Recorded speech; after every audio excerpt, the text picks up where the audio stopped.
जय जय रघुवीर समर्थ. नमस्कार.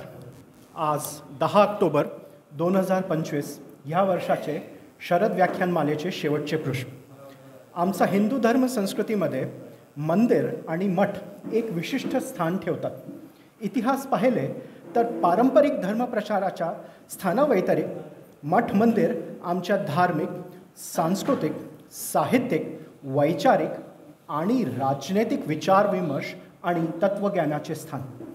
पारंपरिक धार्मिक अनुष्ठानाव्यतिरिक्त समाज प्रबोधनाचे विषयांवर चर्चा, व्याख्यान, वादविवाद होऊन समाजाला पुढचं नवीन यशस्वी परिष्कृत मार्ग दाखवला जायचा.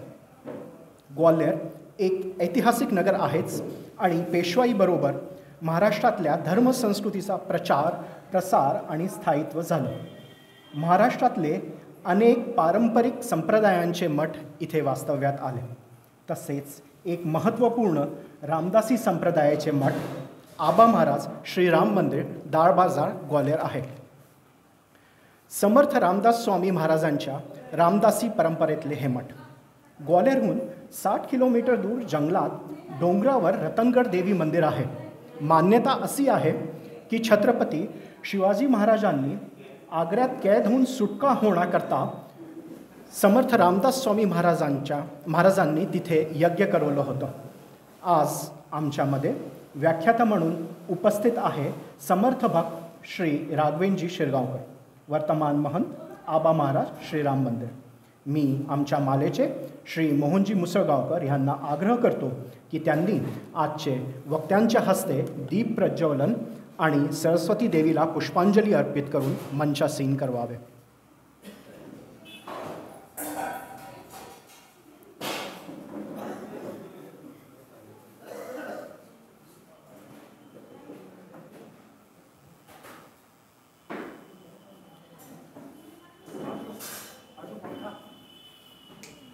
तिकडनं ते करून द्या. नंबर L लिहिलेला इकडनं स्वतून.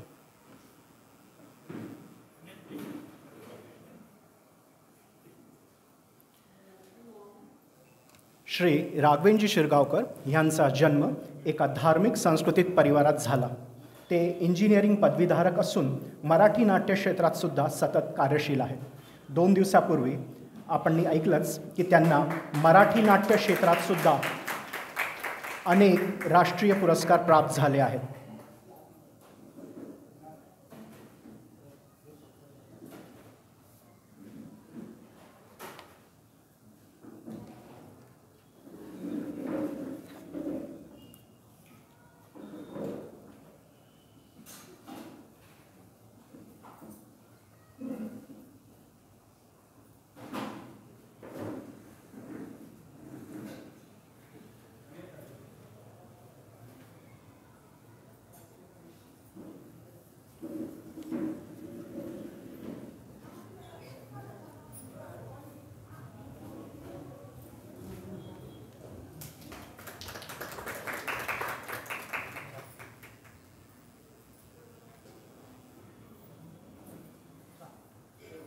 मी शरद व्याख्यानमालेचे श्री संजयजी चांदोरकर यांना आग्रह करतो की त्यांनी आमचे आजचे वक्ता समर्थ भक्त श्री राघवेंद्रजी शिरगावकर यांचा पुष्पहारांनी स्वागत करावे.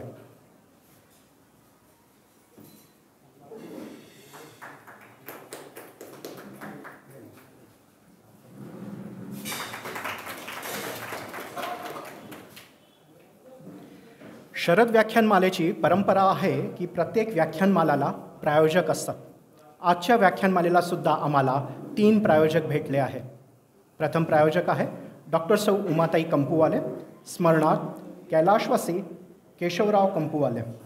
द्वितीय प्रायोजक आहे श्री आनंद बोकील, स्मरणार्थ कैलाशवासी श्री खंडेराव कृष्णराव बोकील, बालकृष्ण बोकील आणि कैलाशवासी श्रीमती मनोरमा बोकील. आमच्या संस्कृतीमध्ये समाज प्रबोधन आणि समाज हितार्थ मानवसेवेचे महत्त्वपूर्ण स्थान. ऋषी परंपरेचे निर्वहन करत मृत्यूनंतर देहदान करणाऱ्या अखंड सौभाग्यवती श्रीमती विद्याताई विटवेकरांच्या स्मृतीत श्री मोहनजी विटवेकर आमचे तिसरे प्रायोजक. मी आमचे वक्ता समर्थभक्त श्री राघवेंद्रजी शिरगावकर यांना आग्रह करतो की त्यांनी यावे आणि व्याख्यान आबा महाराज मठ परंपरा आणि इतिहास ह्या विषयावर आपले प्रबोधन द्यावे.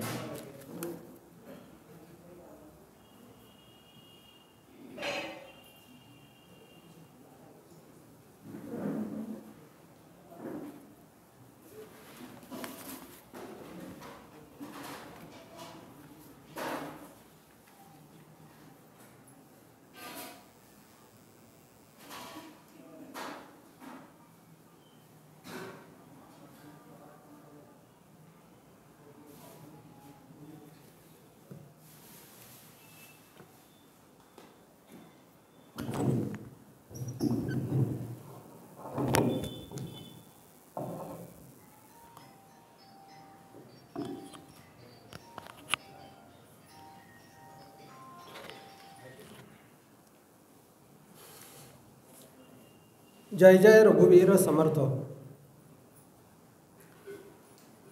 गणेश शारदा चैव सद्गुरु सज्जनस्तथा आराध्य दैवतम गुह्यम सर्वं मे रघुनंदनम ब्रह्मानंदम परमसुखदम केवलम ज्ञानमूर्तिम द्वंद्वातीतं गगनसदृशं तत्त्वमस्यादिलक्ष्यम् एकं नित्यं विमलवचलं सर्वदी साक्षीभूतं भावातीतं त्रिगुणरहितं सद्गुरुं तन्नमामि.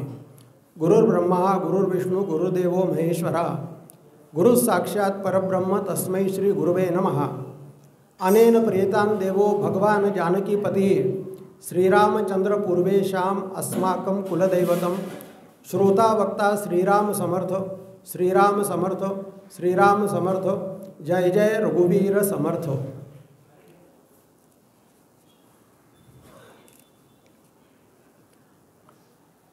प्रभू दत्तात्रेयांच्या या पवित्र मंदिरामध्ये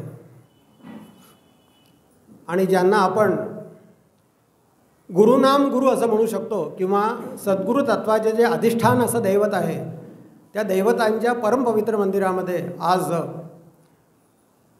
ग्वाल्हेरची मराठी अस्मितेची शान असणारी म्हणायला हरकत नाही किंवा धुरा बाळगते अशी शरद व्याख्यानमाला या संस्थेने मला इथे आमंत्रित केलेलं आहे.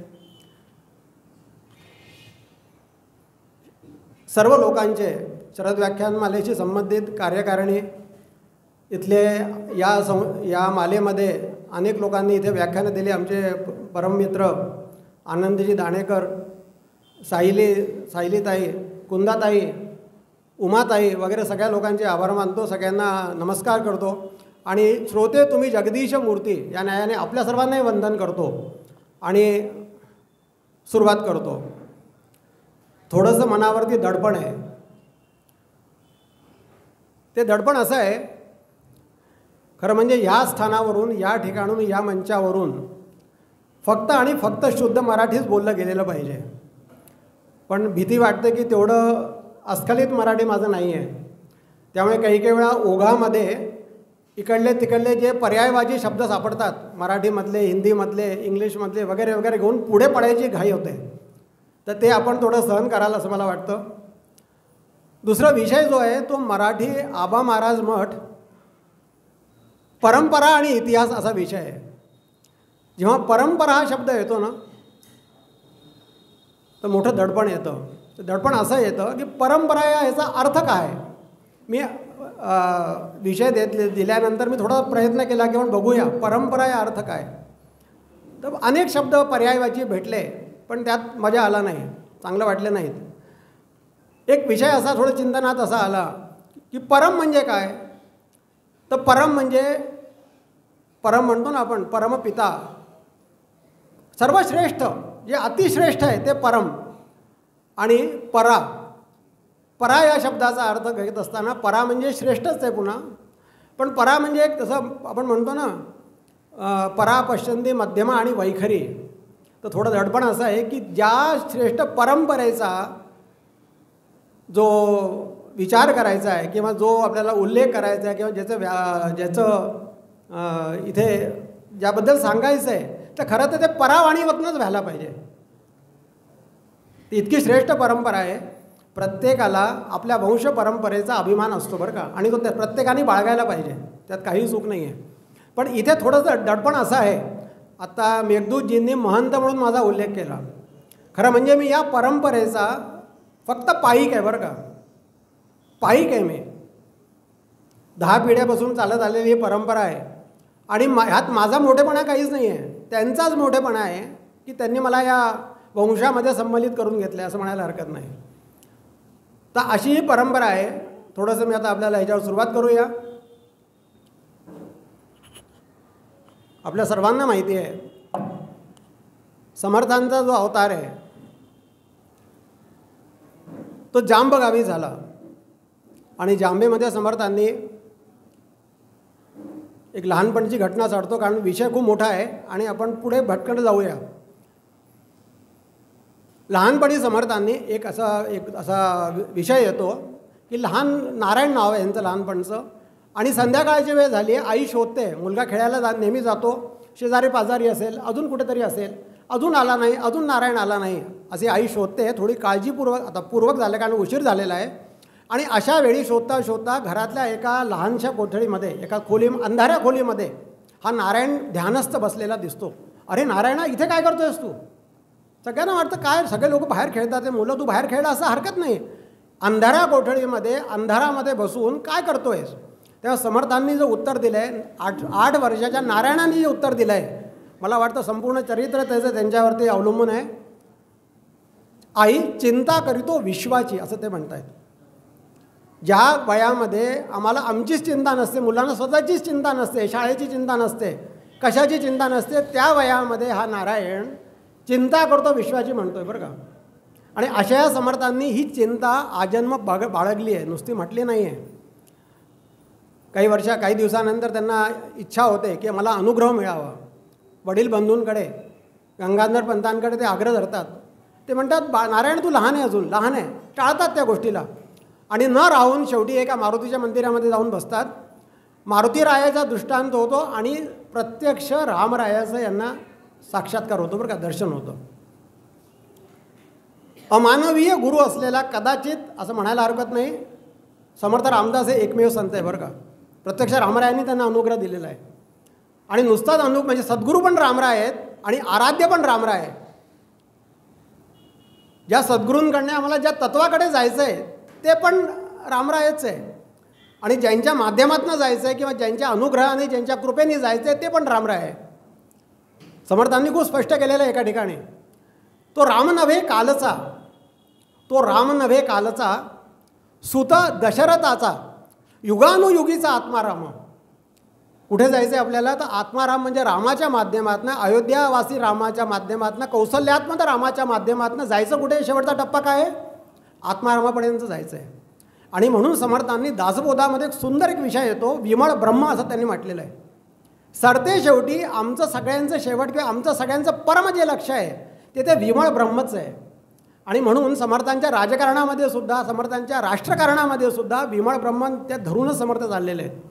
असो, त्यानंतर आईने स्वभाव पद्धतीने आग्रह धरला की लग्न कर, किमान बोल्यावर तरी उभा राहा, सावधान म्हणेपर्यंत तरी उभा राहा. आईला वाटायचं की याची वृत्ती वेगळी वाटते, कदाचित ह्याला बेड्या गाठल्या संसाराच्या तर हा थांबेल.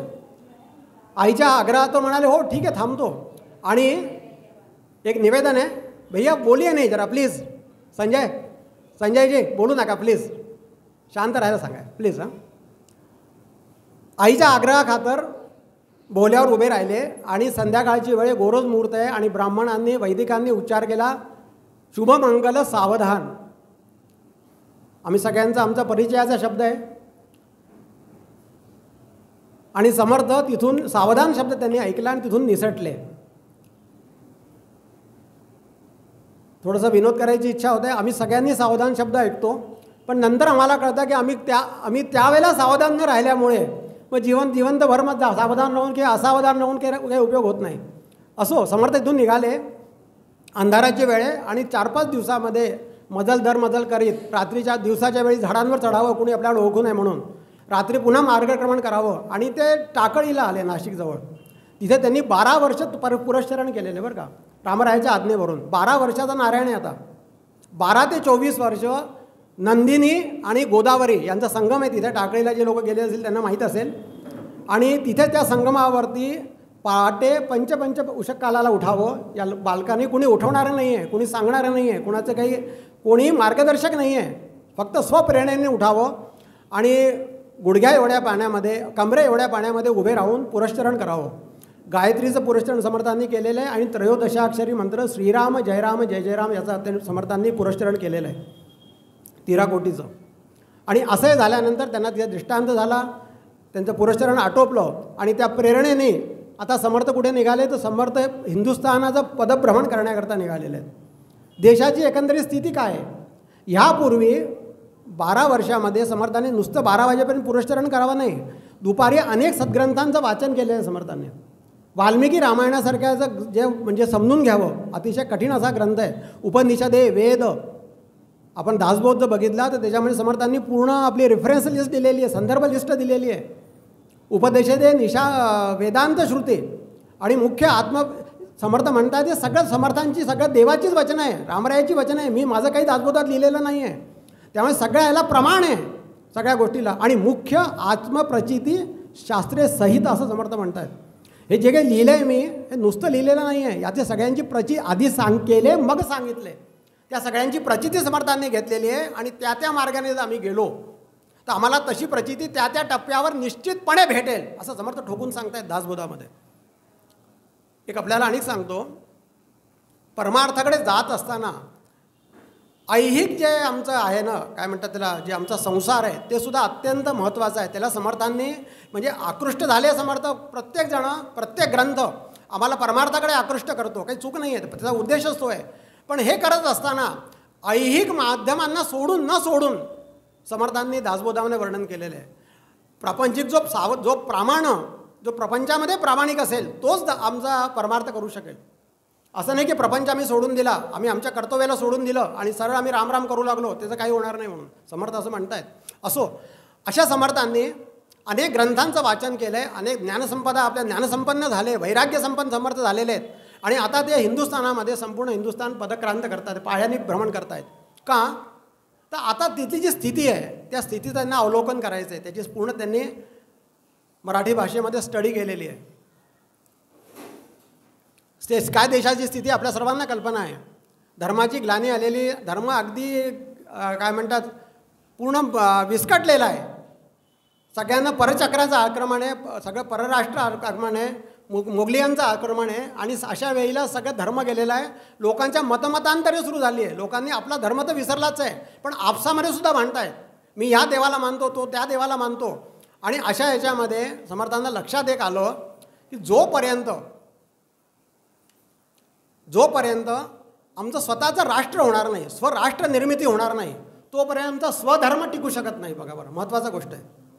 स्वधर्म टिकवण्याकरता आमच्या आर्य सनातन वैदिक हिंदू धर्म जो आहे, जो परंपरेने आमच्याकडे चाललेला आहे, त्याला जर टिकवायचं असेल तर माझंच राष्ट्र, माझं स्वतंत्र राष्ट्र मला पाहिजे. दुसऱ्या राष्ट्राच्या ह्याच्यामध्ये मी माझ्या धर्माला टिकू शकणार नाही. हे समर्थांनी मुख्यत्वे लक्ष दिलं. आणि आता समाज जो आहे ना, तो समाज अगदी त्याचा आपला आत्मविश्वास गमावलेला आहे. त्याने आपण काही करू शकतो का हे माहीतच नाही आहे. आणि आपला धर्म तो जाऊ द्या, दुसऱ्या धर्माकडे लोक आकृष्टले गेले, नवीन ठिकाणी उरूस चालले. समर्थ अयोध्येमध्ये जातात, बाबरी मस्जिद तयार झाली राम जन्मभूमीच्या ठिकाणी. अतिशय दुःखित झाले, अतिशय कष्टीत झालेले आहेत. आणि काय करावं त्यावेळेला त्यांनी जय जय रघुवीर समर्थ असा एक मंत्र सगळ्या लोकांवर फुंकलेला आहे. समर्थ म्हणतात, महासंकटी सोडविले देव जेणे, महासंकटी सोडविले देव जेणे, प्रतापे बळे आगळा सर्व गुणे, जयाते स्मरे शैलजा शूल पाणी, आणि नुपेक्षी कदा राम दासाभिमानी. अरे तुम्ही रामाला आपल्या ह्याच्यावर धरा, रामाला मनामध्ये बसवा, रामाचं ध्यान करा, रामाला चिंतन करा रामाचं. आणि तुम्ही बघा, एकच मेव असा दैव आपल्याकडे आहे, दैवत आहे. तुम्ही काय घाबरताय? अरे त्यांनी देवाधिदेवांना सोडवलेलं आहे. जिथे महादेवाधिदेवसुद्धा संकटामध्ये होते, तिथे आमच्यासारख्या लोकांची काही प्रश्नच येत नाही. तुम्ही फक्त रामरायाला धरा, आगळा सर्व गुणे, सर्व गुणसंपन्न मर्यादा पुरुषोत्तम भगवान राम आहेत. 29 मर्यादा आणि 69 जवळ गुणांचं वर्णन वाल्मिकी रामायणामध्ये येतं बरं का. असा पुरुष नाही आहे. इतकं असून सुद्धा महासंकटी सोडी प्रतापे बळे आगळा सर्व गुणे, सगळे गुणसंपन्न असल्यामुळे प्रतापही येतो. त्या म्हणजे काळसुद्धा थरारतो ज्याच्या नावाने. तुम्ही काय घाबरताय असं म्हणून तो संजीवन मंत्र फुंकला आणि हळूहळू त्याचा परिणाम लोकांना दिसू लागला. समर्थांनी पूर्ण पदप्रमाणामध्ये 1100 मठांची निर्मिती केलेली आहे. आपल्याला आश्चर्य वाटेल. एकेका ठिकाणी 11 वर्षामध्ये समर्थ 2-2 महिने 3-3 महिने थांबलेले आहेत. पूर्ण वातावरणाची सगळं पूर्ण त्यांनी अध्ययन केलेलं आहे. त्यानंतर मठांची स्थापना. मठ म्हणजे काय, तर मठ म्हणजे नुसत्या इमारती नाही आहेत. मठपती किंवा तिथला जो महंत आहे ना, त्या महंतांची पण त्यांनी एक लिस्ट बनवून दिलेली आहे. त्याच्याकडे सगळं संविधान तयार केलेलं आहे की मठपती महंत तो म्हणतो ना उत्कट भव्यतेची घ्यावे. समर्थांचा फार मोठा विचार आहे. आम्ही मनुष्य देह आम्हाला मिळालेला आहे. काय मिळमिळतासारखं राहायचं. जे काही करायचं आहे चांगलं व्हायला पाहिजे, ठोकून व्हायला पाहिजे, जोरदार व्हायला पाहिजे. उत्कट भव्यतेची घ्यावे, मिळमिळीत अवघेची टाकावे आणि निस्पृहपणे विख्यात व्हावे भूमंडळी. माणसाच्या अंगामध्ये जोपर्यंत निस्पृहपणा नसेल ना तोपर्यंत काही घडणार नाही. निस्पृह म्हणजे काय, अलिप्तपणा. तुमच्याजवळ काय आहे तर तुमचं तुम्हाला आहे. मी तुमच्याबरोबर राहीन, पण तुमच्या एकाही संपत्तीवरती, पैशावरती, कुठल्याही वस्तूवर माझा कधीही वाकडा डोळा होणार नाही. माझ्या मनात सुद्धा येणार नाही की ते मला मिळावं म्हणून. याला निस्पृहता असं म्हणतात. आणि असं प्रकारे त्यांनी नवीन तरुण मुलांना हाताशी घेतलं आहे. त्यांना मठपती केलं आहे, महंत केलं आहे. आणि दासबोधाबरोबर आणखीन इतर संतांचे लेखसुद्धा त्यांना दिलेले आहे. इतर संतांचं साहित्य पण त्यांना दिलेलं आहे. त्याच्या सगळ्यांनी कॉप्याच कराव्या, त्याचं स्टडी करावं, त्याचा अभ्यास करावा, अध्ययन करावं. आणि नुसतंच करावं नाही तर अजूनही आणखीन मठ मंदिरं स्थापना करावी. नुसते आपल्याला सांगतो बलोपासना या भूमिकेतनं लोक जेव्हा समाजाची स्थिती अशी आहे तर आता बलाची गरज आहे म्हणून मारुतीरायाची स्थापना त्यांनी केलेली आहे. 1100 मारुती मंदिरांची स्थापना केलेली आहे. मारुतीराय आले म्हणजे रामराय आलेच. त्यांच्या हृदयस्थानामध्ये वेगळ्या स्वतंत्र मूर्तींची गरज नाही आहे. रामाचं मंदिर असेल तर मारुती वेगळे पाहिजेत, पण मारुतीचं जर मंदिर आहे तर रामराय तिथे आलेच म्हणून. आणि असं करून समाजाला जागृत केलेलं आहे. आणि आपलं कार्य करता करता तिथून ते निघालेले. त्यांनी उत्तर मानस संपूर्ण केलेलं आहे. त्यानंतर दक्षिण मानस म्हणजे रामेश्वरापर्यंत ते आलेले आहेत. इकडे बद्रीनाथपर्यंत गेलेत. प्रत्येक ठिकाणी आपल्याला आता मी तो विषय घेत नाही कारण आपला विषय दुसरा आहे आजचा. आणि उत्तर मानस केल्यानंतर रामेश्वर केल्यानंतर ते आले. कुठे आले तर करवीर क्षेत्री आलेत. करवीर क्षेत्र म्हणजे कोल्हापूर क्षेत्र. आणि अंबाबाईच्या दर्शन त्यांनी घेतलं मनोभावे. आणि त्या मठामध्ये, त्या मंदिरामध्ये आता समर्थांची कीर्तनं चालू आहेत बरं का. समर्थांनी महाभारतानंतर फक्त दासबोधामध्येच नवविधा भक्तीचं वर्णन आलेलं आहे बरं का. लक्ष ठेवा आपण. कीर्तनम, विष्णुस्मरणम, पादसेवनम, अर्चनम, वंदनम, दास्यम, सख्यम, आत्मनिवेदनम अशा नवविधा भक्ती या समर्थांनी त्याचं वेगवेगळ्या समासात वर्णन केलेलं आहे.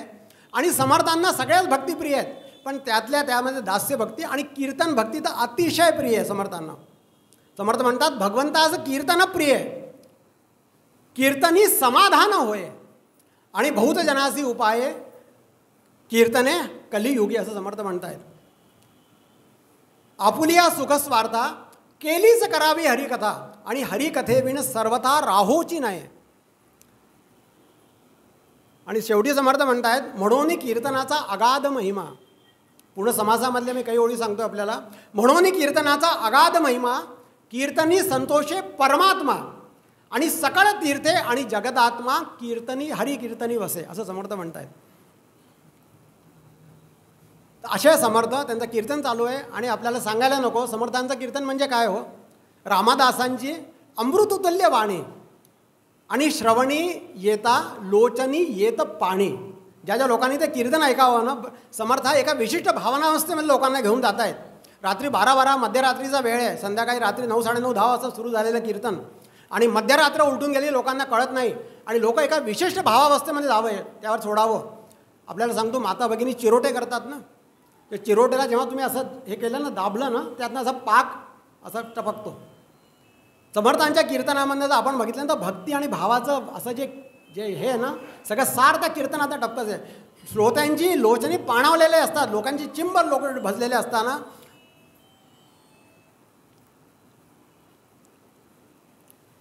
आणि एकंदरीत लोक सगळे भारावले. आणि त्या कीर्तनाची व्यवस्था जी होती ते अर्थात छत्रपतींचा तो काळ होता. आणि छत्रपतींचे सुभेदार पाराजीपंत बर्वे म्हणून होते.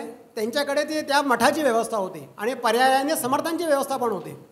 आणि त्यांनी पण ते कीर्तन ऐकावं. आणि एका विशिष्ट अवस्थेमध्ये गेल्यानंतर एक दिवस त्यांना असं वाटलं, सकाळी त्यांनी समर्थांचे पाय धरले आणि महाराज माझी इच्छा आहे, ते आपण कोणी ऑफ करून द्या, त्यांना ऑफ करून द्यावं लागेल.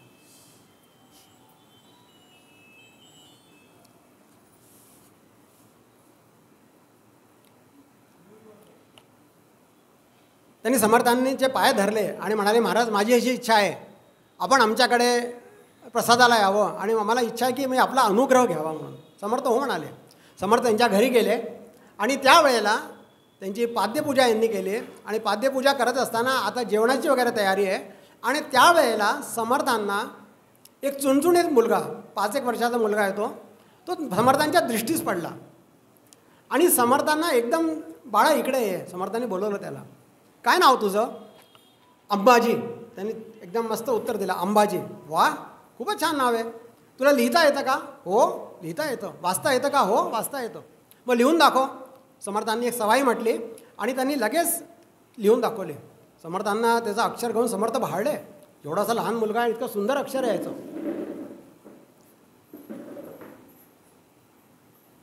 लिहून दाखवली. वा. आणि मग समर्थांनी म्हटलं, वा खूप त्यांना एकदम चुणचुणीत वाटला. तो मुख्य म्हणजे त्याचा आनंद होत होता चेहऱ्यावरनं. आज आमच्याकडे आमचे सद्गुरू स्वामी येणार आहेत, ज्यांचे कीर्तन आपण ऐकतो, ते आज आमच्या घरी आलेत आणि आज ते भोजन प्रसाद घेणारे वगैरे वगैरे. त्याला अनुग्रह वगैरे कळत नव्हता, लहान होता, 5-7 वर्षाचा होता. पाराजी पंत हे बघा, समर्थांनी त्या मुलाला इथे मागून घेतले बरं का. ज्या समर्थांनी, थोडं मी आपल्याला आता परंपरेकडे वळतोय आपण हळूहळू, ज्या समर्थांनी आयुष्यामध्ये काहीही मागितलं नाही, कुणाकडूनही मागितलं नाही. आमची प्रतिज्ञा ऐसी, समर्थ म्हणतायत, आमची प्रतिज्ञा ऐसी, काहीही न मागावे शिष्यांशी आणि आपणा मागे जगदीशाशी भजत जावे. माझी फक्त एवढी विनंती आहे तुम्हाला, मला काही नको, फक्त तुम्ही भगवंताचं भजन प्रत्येकाने करावं. म्हणजे छत्रपती जेव्हा छत्रपती झालेत, पूर्वी छत्रपती नव्हते ना, जेव्हा त्यांचा हे झालं, राज्याभिषेक झाला, त्यानंतर अनेक ठिकाणी असे वादविवाद आहे, प्रेमळ वादविवाद आहे बरं का, भावात्मक वादविवाद आहे. समर्थ त्यांनी सांगितलं, उत्सवाकरता चाफळच्या उत्सवाकरता छत्रपती 11 खंडी धान्य पाठवतात आणि समर्थ म्हणतात फक्त मला 11 मुष्टी पाहिजे म्हणून. कारण हा उत्सव छत्रपती, मला असं नको आहे की छत्रपतींकडनं पाहिजे. तुम्ही छत्रपती झाला ठीक आहे, चांगली गोष्ट आहे, आनंदाची गोष्ट आहे, पण मला हा उत्सव जनमानसाच्यानं, सगळ्यांच्या धान्यातनं, सगळ्यांच्या भिक्षेतनंच करायचा आहे. आणि तेव्हा छत्रपती उत्तर देतात, आपण म्हणता ठीक आहे, मला पटतंय, आता ही आपण असं धरा की मारुतीरायाची मुष्टी आहे म्हणून, ही 11 मुष्टी म्हणून. म्हणजे अनेक ठिकाणी असे वाद आहे की आपण मला सेवा देत नाही, आपण मला सेवा देत नाही, आणि ते म्हणतात अजून राज्याची स्थिती अशी नाही आहे की मी सेवा देईन, तू चालू दे असं. तर अशा समर्थाचे निस्पृहपणे विख्यात व्हावी भूमंडे. निस्पृहपणा हे अंडरलाईन शब्द आहे, समर्थांनी त्याला एम्फेसाईज केलेलं, त्यांना कायम त्यांना ते पाहिजे, निस्पृहपणा पाहिजे. तर अशा समर्थांनी तिथे त्या न राहता त्या मुलाला मागितलं बरं का. आणि पाराजी पंत, हा मुलगा आम्हाला द्याल का? तेव्हा ते म्हणाले, महाराज आपण म्हणताय, मला मोठं भाग्य आहे आमचं की आपण हे मागताय या मुलाला, पण ह्या मुलाचं संगोपन जरी मी करीत असलो तरी याच्यावर अधिकार माझा नाही आहे बरं का, अधिकार माझा नाही आहे. हा माझ्या बहिणीचा मुलगा आहे, मी याचा मामा आहे. असं का? मग त्यावेळेला ते सांगतात की याचे जे वडील आहेत, त्यांचं नाव कृष्णाजी पंत भोगुळ गावकर कुलकर्णी, मूळ राहणारे नाशिक जिल्ह्यातले. आता इथे मी थोडंसं चिंतन केलं, कदाचित माझं चूक असेल, हे भोगळ गाव म्हणजे बहुतेक भगूर गाव आहे. मी आपल्या कयासाने सांगतो बरं का, माझ्याजवळ काही याचा ऑथेंटिक असा काही पुरावा नाही आहे. भगूर म्हणजे सावरकरांचं गाव आहे आणि कदाचित ते त्यावेळेला भोगळगाव त्याला म्हणत असावेत. आणि हे भोगळगावकर कुलकर्णी आहेत आणि हे फिरत फिरत एकदा अंबाबाईच्या दर्शनाला आले. हे जात होते कुठे? तर संन्यस्त होण्याकरता काशीला जात होते.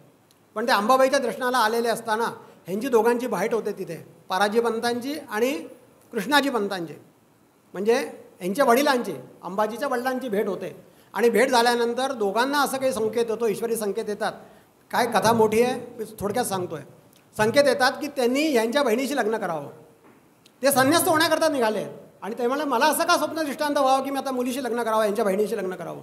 इकडे त्यांनाही होतो की हा जो संन्यासी तुझ्याकडे संन्यासाकरता जाण्यात निघालेला आहे, हा संन्यासी जो सोकॉल्ड आहे, तू याला आपल्या बहिणीला दे, याच्यापेक्षा चांगला उपवर तुला मिळणार नाही. दोघांची आपसामध्ये गोष्टी होतात आणि ते म्हणतात असं का व्हावं. तर तो स्वप्न दृष्टांत पुन्हा होतो, जर तू हिच्याशी लग्न केलं नाही तर तू आत्ता जरी संन्यासी झाला तरी तुला पुढचा जन्म पुन्हा घ्यावा लागेल लग्न करण्याकरता. हे विचलित होतात, आपसात ठरतं आणि हे म्हणतात बघा मी लग्न करतो कारण तुम्हालाही तो दृष्टांत झाला आहे, मलाही झाला आहे, पण मी मला संन्यास घ्यायचा आहे म्हणून. तर हे तेव्हा मामा म्हणून सांगतात की हरकत नाही, तुम्ही संसार करा, तुमचं पुत्रांचा सांभाळ मी करेन म्हणून. आणि असं आहे ते आपसामध्ये ठरलेलं असतं.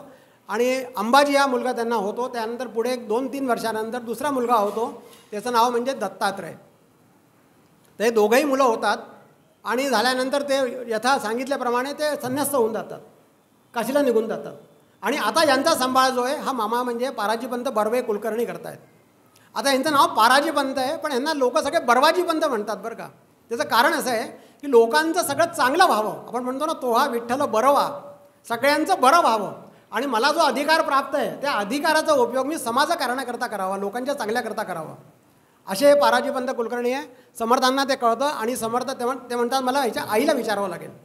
म्हणून यांची मातोश्री म्हणजे रखुमाबाई यांना ते विचारतात आणि त्यांच्या डोळ्यातनं पाणीच येतं. ते म्हणतात आमचं परम भाग्य आहे की समर्थांनी माझ्या या मुलाला मागावं. मी आपल्याला विनंती करते, हाच का आपण मलाही म्हणजे आपण अनुग्रह द्यावा, माझ्या दुसरा मुलगा धाकटा दत्तात्रय त्यालाही द्यावा आणि आमचा आपण अंगीकार करावा, स्वीकार करावा. समर्थ 2 मिनटं थांबतात आणि म्हणतात ठीक आहे म्हणून. आणि मग या त्रिवर्गासह आणखीन शिष्य वगैरे आहेत, बरोबर आहेत, महिला शिष्य, त्या लोकांना घेऊन समर्थ येतात. तो सर्वप्रथम त्यांनी शिरगाव या गावी आले. सातारा जिल्ह्यामध्ये कराड तालुक्यामध्ये पालीचा खंडोबा आहे, आपल्याला माहीत असेल कदाचित. जसं जेजुरीचा खंडोबा देवस्थान आहे ना, असं पालीच्या खंडोबाचं सुद्धा मोठं देवस्थान आहे. आत्ता काही दिवसापूर्वीपर्यंत तिथे हत्ती होता, मोठं दगडी देवस्थान आहे मोठं. आणि त्याच्याजवळ 4 कोसावरती शिरगाव म्हणून गाव आहे. समर्थ तिथे येतात आणि समर्थांनी तिथे मठ स्थापना केलेली आहे, मारुतीरायाचं देऊळ स्थापन करतात आणि या दोघांना तिथे ठेवतात. आणि अंबाजीला म्हणतात की तुझं लग्न लावून देतो म्हणून. तेव्हा अंबाजी म्हणतो नाही, मला ब्रह्मचारी राहायचं, मी लग्न नाही करणार. समर्थ त्याला ओळखतात आणि समर्थांना कार्याची गरज पण आहे. समर्थ म्हणतात ठीक आहे. दत्तात्रयांना म्हणतात की तुझं लग्न मी लावतो. त्यावर ते म्हणतात जर माझ्या दादांना तुम्ही तसं ठेवलं आहे तर मला तुम्ही लग्नाच्या भानगडीत का पाडता, मला संसारामध्ये का पाडता. त्यावेळेला समर्थ म्हणतात की सगळ्यांनी जर असा विचार केला की संसार सगळेच ब्रह्मचारी राहू लागले तर मग पुढचं रामाचं कार्य कसं होणार. त्याला दत्तात्रय म्हणतात की आपण म्हणतात तसं मी कबूल करतो, समजा मी संसारात उद्या पडलो, मला मुलं बाळ झाली, माझी पुढची पिढी, परंपरा या विषयावर चालले बरं आपलं लक्ष ठेवा, माझी पुढची पिढी हेच कार्य करेल, ह्याची काय शाश्वती आहे म्हणून. त्यावेळेस समर्थ 2 मिनटं थांबतात आणि समर्थांनी जे वचन दिलेलं आहे, समर्थांचं वचन आहे ते, समर्थ म्हणतात तू काळजी करू नकोस, तू लग्न कर, तुझ्या 8 पिढ्यांची जबाबदारी माझ्याजवळ आहे, त्यांच्याकडनं हेच कार्य होणार आहे म्हणून. तर अशी ही परंपरा आहे. ती परंपरेचा आता मी थोडासा उल्लेख करतो. परंपरा म्हणजे सगळ्यात पहिले कल्याण स्वामी आणि दत्तात्रय स्वामी हे सगळे दोघे धाकटे बंधू आहेत. दत्तात्रय स्वामी धाकटे बंधू आहेत आणि ब्रह्मचारी कल्याण स्वामी असल्यामुळे दत्तात्रयांचीच परंपरा आहे, पण दोघांची परंपरा आपण म्हणू शकतो. कल्याण दत्तात्रय, दत्तात्रयानंतर राघव, राघवानंतर पुन्हा यशवंत, लक्ष्मण, मग मनोहर म्हणजे आबा महाराज, पुन्हा यशवंत, लक्ष्मण आणि वासुदेव. वासुदेव म्हणजे जे 8वे पुरुष आहेत ज्यांचा आपण आता रौप्य शतकोत्सव महोत्सव चालू आहे तो साजरा करणार आहोत, ते 8वे पुरुष आहेत, पडील असं. त्यानंतर तर आता ही जी परंपरा आहे, आता गंमत अशी आहे की आता कल्याण स्वामी जे आहेत म्हणजे कल्याण स्वामी अंबाजीचे कल्याण होतात बरं का. आता ती कथा मी याकरता सांगत नाही, हे बहुतेक मला वाटतं 2014 साली कल्याण स्वामींवरती इथे माझं स्वतंत्र व्याख्यान झालेलं आहे. मला माहीत नाही किती लोकांना आठवत असेल ते. संजयजी जोशी होते आमचे, त्यांनी आग्रह केला, हेमंतजी बहुतेक खेडकरही होते आणि कल्याण स्वामींवरती स्वतंत्र व्याख्यान झालेलं आहे. तो खूप मोठा विषय आहे तो. एवढंच सांगतो की कल्याण स्वामींचं जर वर्णन करायचं असेल आपल्याला तर मी फक्त 3 ओळ्यांमध्ये वर्णन करतो, बाकी गोष्टी सगळं जाऊ द्या. हेच कल्याण स्वामी म्हणजे अंबाजीचे कल्याण झालेत बरं का. मसूर गावी जातात आणि तिथे तो वेगळी घटना आहे, त्या घटनेकडे मी जात नाही.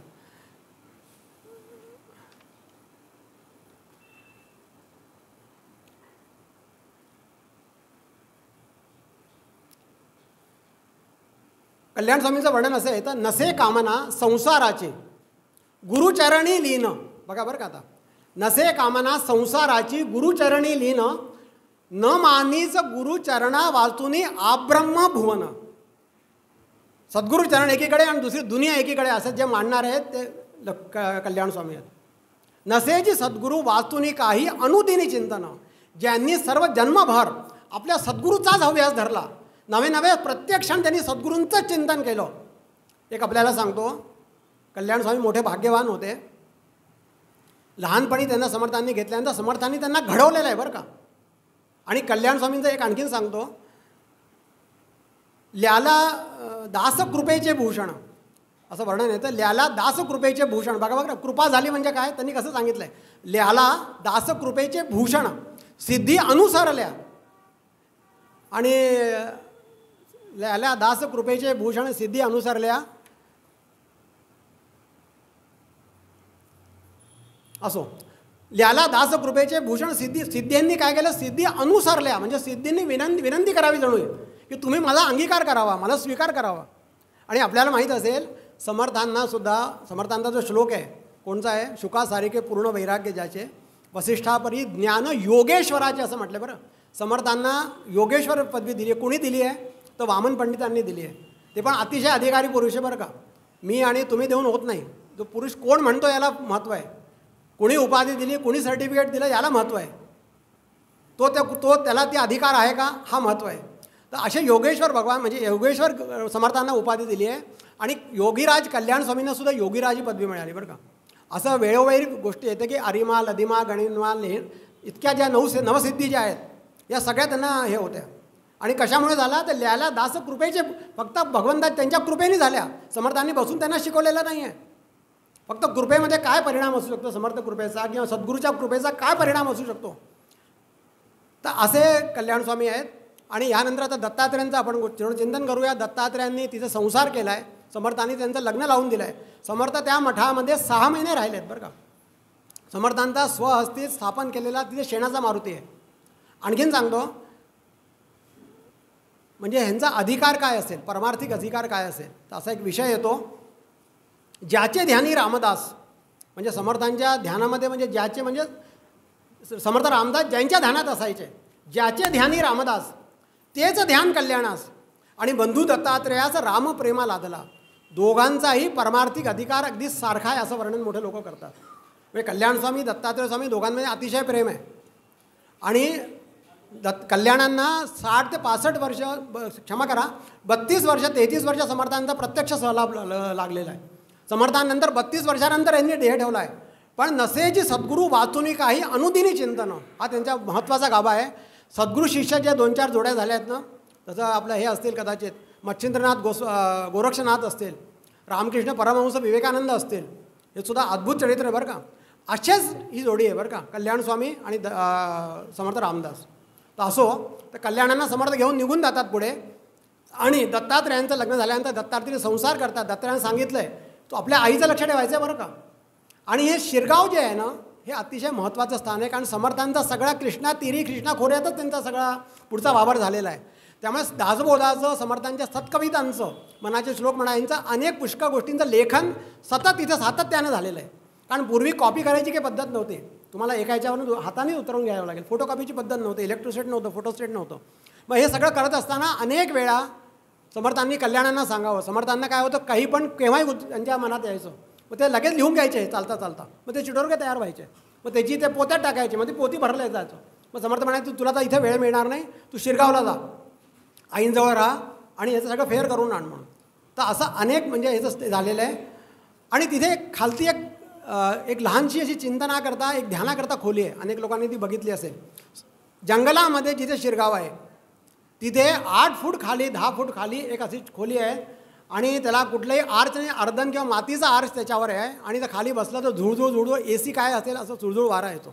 मला आपल्याला सांगायचं एवढंच आहे की इतका एकांतवास समर्थांना आणि दत्तात्रेय स्वामींना आणि सत्पुरुषांना अपेक्षित आहे बरं का. तर आम्हाला लोकांताकडे जायचं असेल तर आम्हाला एकांत आधी मानवला. ज्यासी एकांत मानवला सर्व आधी कळेल त्याला. जगाचं ज्ञान जे आहे ते लोकांतात होत नाही, एकांतात होतं. आणि म्हणूनच मोठमोठाले सत्पुरुष आपल्याला माहिती असतील सकाळी पहाटे उठून का होईना पण ते ध्यान धारणा करतात. एकांताशिवाय जगाचं ज्ञान होणार नाही. तर असे हे दत्तात्रेय स्वामी आहे. समर्थांनी त्यांचा आवाज चांगला होता म्हणून समर्थांनी त्यांना कीर्तनाचा मान दिला आहे. आणि चाफळचा रामनवमी उत्सव झाल्यानंतर किंवा सज्जनगडाचा उत्सव झाल्यानंतर आजपर्यंत ती प्रथा चालू होते. आम्ही ग्वाल्हेरला इकडे आल्यानंतर आमचे एक चुलत घराणं रामदासी ते आडनाव लावायचे. ते पुण्याला होतं आणि आत्तापर्यंत ते मान आपल्या शिरगाव वगैरे घराण्याकडे होता. लळीत झालं. लळीत म्हणजे काय, जसं आपला काला असतो ना रामदासी संप्रदायामध्ये काय रामाच्या वेळेला कृष्ण नव्हतेच ना, त्यामुळे काला कसं होणार. तर तेव्हापासून ती पद्धत आहे की लळित व्हायचं. लळित म्हणजे रामराज्याभिषेकाचा सोहळ्याचं वर्णन करायचं आणि रामाच्या पावलांची पूजा करायची आणि तो प्रसाद आपण घ्यायचा, जणू काही रामराय आम्हाला देत आहेत असा तो भाव आहे. तर तो कीर्तनकार म्हणजे दत्तात्रय स्वामी अगोदर समर्थ वंशजांना देत असत आणि त्यानंतर म्हणजे आजही तो प्रकार आहे, आजही येत असं आणि नंतर मग ते सगळ्या लोकांना प्रसाद वाटतात. तो असा तो मान, ललिताचा मान यांनी दिला कारण त्याचा आवाज सुंदर होता.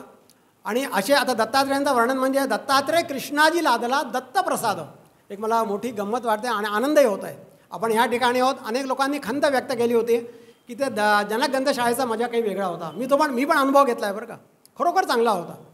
पण माझ्या दृष्टीने हा सुद्धा आजचा आनंद जो आहे ना चांगला आहे, कारण दत्तात्रय कृष्णाजी लादा दत्तप्रसाद, भगवान दत्तात्रयांच्या प्रसादानेच ती म्हणजे आमची पिढी किंवा वंश परंपरा सुरू झाली आहे.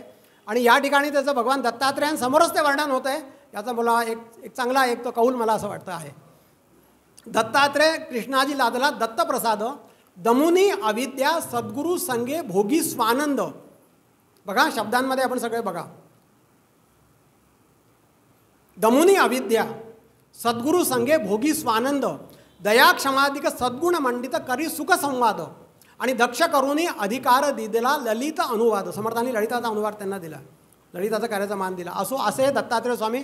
आता पुढे वाढतो. यानंतर दत्तात्रय स्वामींचे पुत्र जे आहे ते राघव स्वामी, यांना पुत्र झाले, त्यांचं नाव राघव स्वामी. आणि समर्थांनी या राघव स्वामींची मुंज समर्थांच्या मांडीवर शिरगावलाच झालेली आहे बरं का. म्हणजे ज्या समर्थांनी आपल्याला संध्या किंवा आपण गायत्री हे कशाला करता करायचं, काय म्हणतात त्याला, मुंज कशा करता करायची, मुंज वंदन कशा करता करायचं, तर गायत्री मंत्राकरता करायचं. आणि एक गंमत आणखीन सांगतो, टीका नाही आहे पण एक आपल्याला सांगतो, मनाची खंत सांगतो. जेव्हा गायत्री मंत्राचा वडील जेव्हा ते मुलाला उपदेश करतात किंवा त्या कानामध्ये मंत्र सांगतात, त्यापूर्वी त्या वडिलांनी सुद्धा गायत्री मंत्र त्यांना पण काहीतरी हव्यास पाहिजे हो. त्या दिवशीच त्यांनी तो घेऊन सांगायचा. आदल्या दिवशीपर्यंत संध्या त्यांची पण झालेली नाही आहे. आणि मी माझ्या मित्राला सांगतो की तू आता गायत्री मंत्र म्हण, त्याचा काही परिणाम होत नाही. ज्या समर्थांनी गायत्रीचं पुरस्चरण केलेलं आहे त्या समर्थांनी राघव स्वामींना गायत्री मंत्राचा उपदेश केला आहे बरं का. आणि याचं वैराग्य किंवा काय, हे गायत्री मंत्र कशा करताय, सूर्योपासना कशा करताय, तर वैराग्य करताय बरं का. वैराग्य करता. वैराग्य म्हणजे काय, तर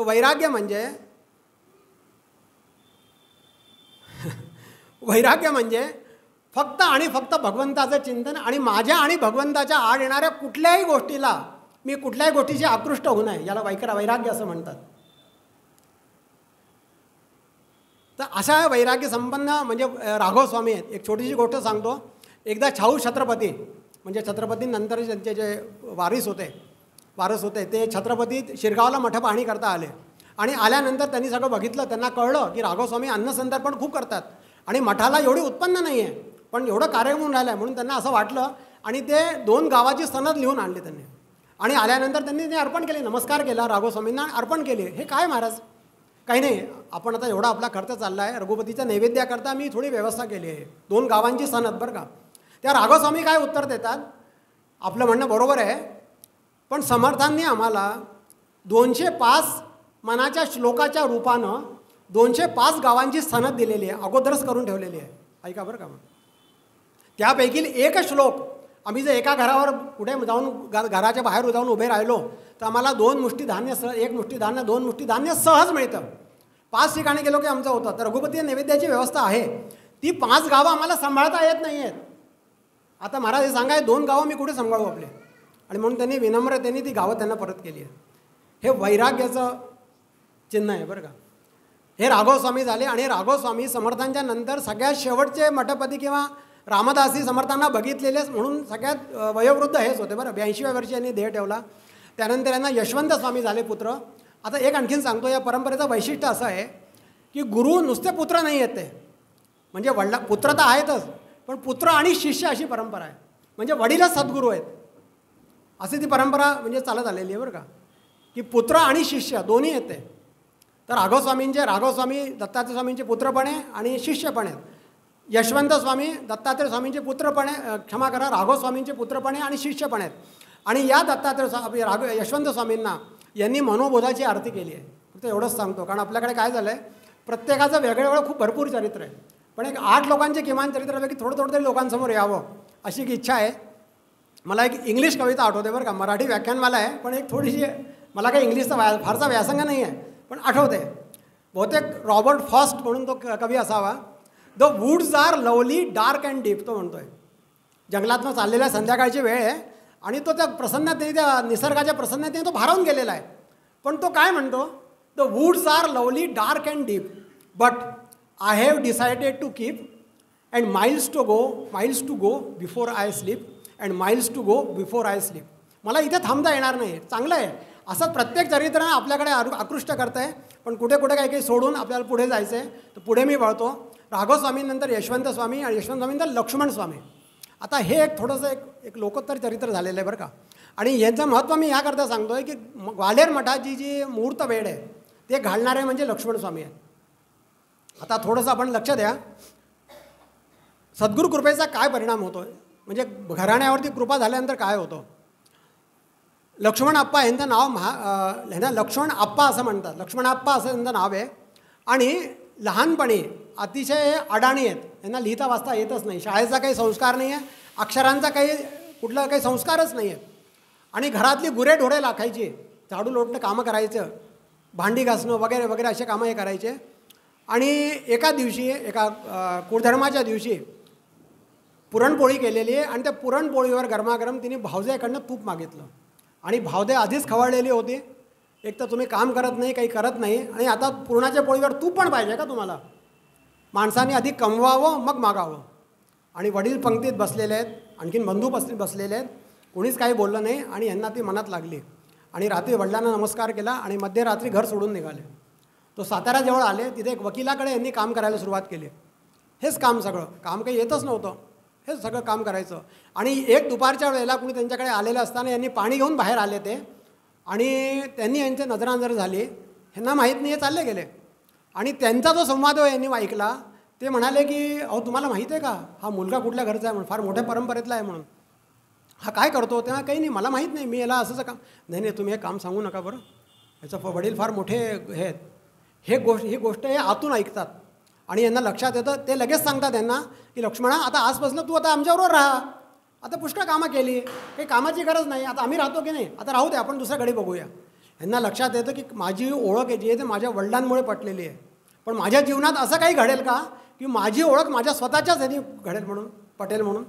आणि रात्री तिथून निघतात आणि गडावर येतात. आणि सज्जन गडावरती त्यावेळेला कोणीच लोक नसतात, तो 10-20 लोक असतात.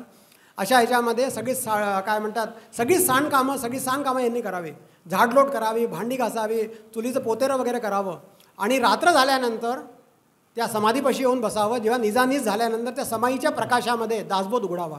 त्यांना वाचता येत नाही, त प प क क एक एक अक्षरावर बोट ठेवावं आणि अतिशय सश्रद्ध अंतःकरणाने तो दासबोध वाचावा. झोप आल्यानंतर तिथेच मान ठेवावी, अशी खाली घालावी. पुन्हा उठावं, चूळ भरून यावं आणि दासबोध वाचावा. पहाटे झाली, एकदा काकड आरती वेळ झाली, उठाऊठ झाली, पुन्हा काही दिवसभर दासबोधाचा संबंधच नाही, पुन्हा कामं. आणि 2 वर्षाचे झालेले असताना पहाटेच्या वेळी समर्थांनी उठवलं. एकदम यांना आवाज आला, लक्ष्मणा. हे ग्लानीमध्ये होते, कदाचित थोडीशी गोंगी लागली असेल. लक्ष्मणा उठ. उठले. जा चूळ भरून आहे. चूळ भरून आले आणि बुक्का लावला, डोक्यावरती हात ठेवला, हातामध्ये गळ्यात तुळशीची माळ घातली, साखरेचा पुडा हातात दिला आणि जा लक्ष्मणा, जा तू जगदोद्धार कर. ते हसू लागले. ते महाराज, मला माझा उद्धार येत नाही, मला बोलता येत नाही, चालता येत नाही, मी कुठला जगदोद्धार करणार. त्या जीभ बाहेर काढ. आणि त्या जिभेवरती आपल्या कुबडीच्या शुकचंचूने, कुबडीला 2 असे हे असतात, ते त्यात शुक म्हणजे पोपटाचंही बनलेलं असतं. त्या शुकचंचूने, म्हणजे चंचू म्हणजे त्याची चोच, लाकडाच्या कुबडीवरती पोपट बनल्या, त्याच्या चोचीवरनी श्रीराम अशी अक्षरं जिभेवर लिहिली. डोक्यावर हात ठेवला, अंतर्धान झाले. यांना कळेल ना की खरं आहे खोटं आहे, मी स्वप्न पाहिलं खरं काय.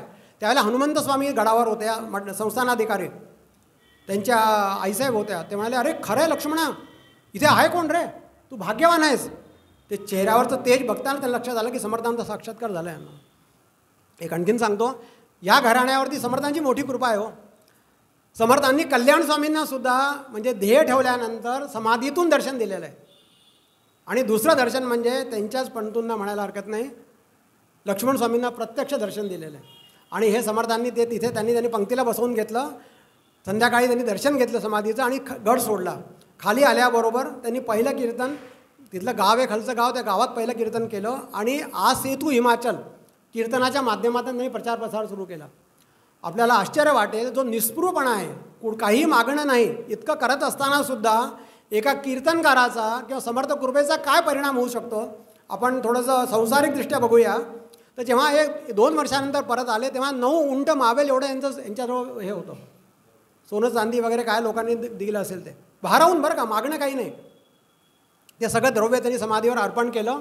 आणि जसं आपण जर सज्जनगडावर गेला असला तर समर्थांच्या समाधीवरती असं आच्छादन आहे, त्याला मेखला किंवा मेघडंबरी आपण म्हणू शकतो. ते 4 खांब आहे, त्याला पितळी मोठे खांब आहे आणि वरती आच्छादन आहे. ते यांनी लक्ष्मण स्वामींनी समर्थांना अर्पण करून दिलं, बरं का. आणि लक्ष्मण स्वामी हे अतिशय, म्हणजे त्यानंतर यांचा काही विचारूच नका, कीर्तनावरती जबरदस्त प्रेम झालं. आपल्या पुण्याच्या तुळशीबागेमध्ये सतत 7 वर्ष यांनी कीर्तनं केली आहेत. आणि कीर्तनाच्या माध्यमातून म्हणजे नावलौकिक भरपूर मिळवला. आता थोडंसं आपण वेळेचा अभावी त्यांच्या काही 1-2 दृष्टांत बघूया.